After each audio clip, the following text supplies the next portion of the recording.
The Danish Deception, Part 1. Okay, so it all started in June of 2022. I was in a place in my life where I was working 2 jobs. I was working like a dog, and I knew I needed a break. So I reached out to my friend, Sarah, who was living in Germany at the time with her husband, and I said, let's take a trip. Let's go somewhere in Europe. And she was so down, and we were trying to decide where we wanted to go, and we decided to go to Helllppp, Croatia, because we wanted somewhere that was like a cute local town that was by the water, but it wouldn't be as crazy busy as other places in Europe. And so we decided to go to Helllppp. We flew to Split first, met there, took a ferry over. And at first I was just so amazed at how beautiful this place was. And so the first night I was a little bit jet lagged. So we kept it very chill, grabbed dinner, then went back to our Airbnb. And the next morning when we woke up, we had literally 2 things on our agenda, and that was to eat and drink and be by the water. And well, I guess that's 3 things, but yeah, eat, drink, and be by the water. So we went to Hula Hula, which if you've been to Helllppp, you've been to Hula Hula. It's this beach club that's very well known there, and it's right on the water. And we're laying in day beds kind of off to the side, minding our own business, sipping mojitos. And I look up and I see this very attractive man. And the first thing that came to my mind was, this man looks like he is walking straight out of a Calvin Klein ad. And I'm telling you guys, 6'3", blonde hair, blue eyes, chiseled skin, so tan, muscles everywhere. I was definitely taken aback, and I feel like it takes a lot for me to really double take a man just based on his looks like that. And 100%, I was a little bit just in awe. I didn't even realize that he was like with a friend at first. And so I'm still minding my own business, keeping it chill. And he looks over at me and he says, how are the drinks? And I said, the drinks are wonderful. We're just sipping mojitos. He said, should I get us all around? And I said, absolutely. Number 1, he's cute. Number 2, who wouldn't want a free mojito? So I said yes.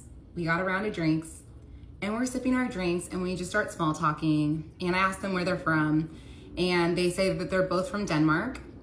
My ex was living in Copenhagen, and then his friend was living in a smaller town called Aalborg, which is north of Copenhagen, and that was actually my ex's hometown, that his friend was still living there. And so we were just small talking the whole time. We didn't really talk about a whole lot of things. It was just like, where are you from? And just basic things. But they were asking us, what's your plan for the rest of the trip? And we told them, we're doing a full day boat excursion tomorrow, and then we're going to dinner tonight at this place called Dalmatino. And he said, oh, how's the dinner spot? And I was like, I don't know, but I got recommended by a friend to go there. And he was like, okay, well, maybe we'll meet up with you guys again later. And I said, sure. So we're getting a little bit tired, so we decided that it's time for us to leave. And so as we're leaving, I decide to make a bold move and just ask him for his Instagram. And obviously I'm trying to be a little sly, so I asked him and his friend for their Instagrams. And we exchange Instagrams. We get into our taxi to go back to our Airbnb, and we're literally en route to our Airbnb, and I get a DM from him, and he basically said, it was so nice meeting you. Have fun at Dalmatino. Maybe we'll see you guys later. Didn't read anything into it. I just was like, it was fun to just have a conversation with a cute guy. And so we go back to our Airbnb, we get dressed, we get ready for dinner, and we're like on our way to dinner, and he is like messaging me about the restaurant and asking us details about it. I didn't think anything of it. But we sit down, we're having dinner, we have a spectacular dinner, and we're finishing off the evening with our desserts, AKA espresso martinis. And I'm sipping my drink, and I look up and I see him and his friend at the restaurant. And they walk up over to us, and I'm like, oh, hey. He's like, yeah, they're a little booked up, but they said they can seat us in 20 minutes. I was like, oh, cool. Well, we're about to be done, but we'll go grab a drink. Maybe we can meet up later. And he said, okay, sounds good. So it's kind of awkward timing because we were finishing up dinner while they hadn't even been sat yet. And so we went to a bar across the street, and we were grabbing drinks, and I just I hit a wall, and I was like, okay, now I need to go to sleep. And I was super jet lagged. And so I sent him a DM just basically saying, hey, we are so tired. We have a full boat excursion tomorrow. I don't think we're going to stay out much later. And he was like, that's totally fine.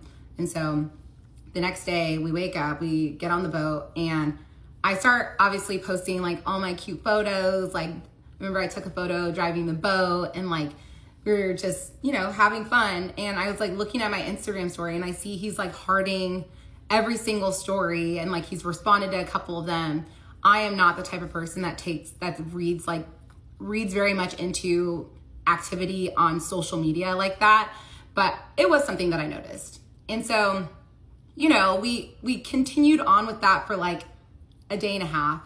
And then he reaches out to me and he says, hey, like, what are you guys doing? And at this time, it is our last night in Havar. And he said, what are you guys doing tonight? And I said, we don't really have plans because we didn't. And he said, well, do you guys want to come to dinner with us? And me and my friend were like, absolutely, sure. And she wasn't really down to go. I kind of forced her because I was like, this guy's hot and it's a free dinner. Like, let's just go. It'll be fun.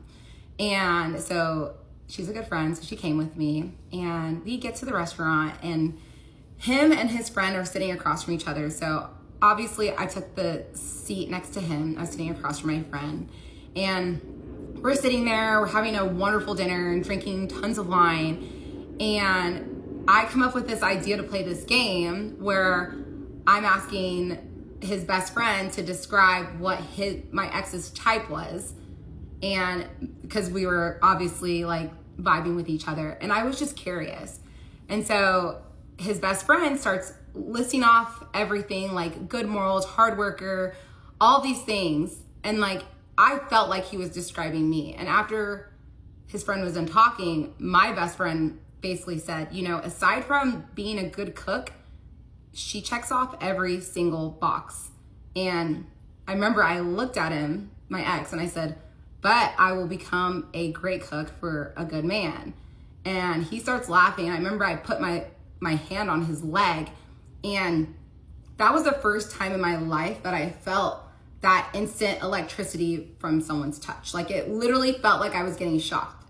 And we instantly like had this physical attraction towards each other. And we started talking about what we did for work. And I told him that I was working as a real estate agent and in tech. And then he told me, I'm actually chief commercial officer for a ad tech company that does marketing for real estate companies. So I was working in real estate and tech and he was working in real estate and tech and everything just like felt like it was aligning. But again, I'm like, this guy lives in Copenhagen. There's nothing that's going to come from this. So after dinner, we go and grab some drinks at a bar nearby and we grabbed one drink and they're definitely gearing up to go back out. And it was our last night and my friend really did not want to go out. And I am not the type of a girl to ever leave my friend for a man, never in a million years. So I ended up just saying, hey, I think we're going to call it a night and we're going to head out. And he was respectful of that 100%. And I remember we just hugged goodbye and we left and that was it. And so we're going back to our Airbnb, we're walking home and I get a DM from him and he said, it was so nice meeting you. I hope it's not the last time. Also, South Africa's happening. I can see it. And the reason why he said that was because I was telling him that I had wanted to go to South Africa for that following Christmas and because my family was going to be traveling. And he said, I've always dreamt of going to South Africa. And I jokingly was like, well, you're invited if you want to come. And so whenever he made that comment to me in the DM, I was like, okay, sure. I am not thinking anything of it, right? At this point, whatever, like this guy lives 5,000 miles away from me. I'm not thinking anything of it. So the next day, my friend goes back to Germany and I go to Barcelona to meet up with some friends. And again, I'm like posting throughout my trip. And every time I look at my phone, it's like he's DMing me, messaging me, and he's continuing all of this. And I'm just a little bit shocked, but also like very interested still at the same time. And he was remembering things that I told him at dinner. Like I had told him that I was going to buy a Chanel bag because I wanted to reward myself for working hard. And he had messaged me and been like, hey, did you get your Chanel bag? And I was literally like drunk off sangrias in my bikini and cover up in the Chanel store when I got that DM. And I sent him a selfie and he said, this is the best photo I've ever seen. I just like felt like I could just be myself with him already. And we were just getting along and having good conversation. So again, he doesn't even have my phone number at this point. We were literally just flirting through DMs. So I end up leaving Barcelona the next day and I land and he sends me a message and he said, what are you doing this weekend? Do you want to go to Ibiza? And I saw the message and I was like, what? And we will continue in part 2.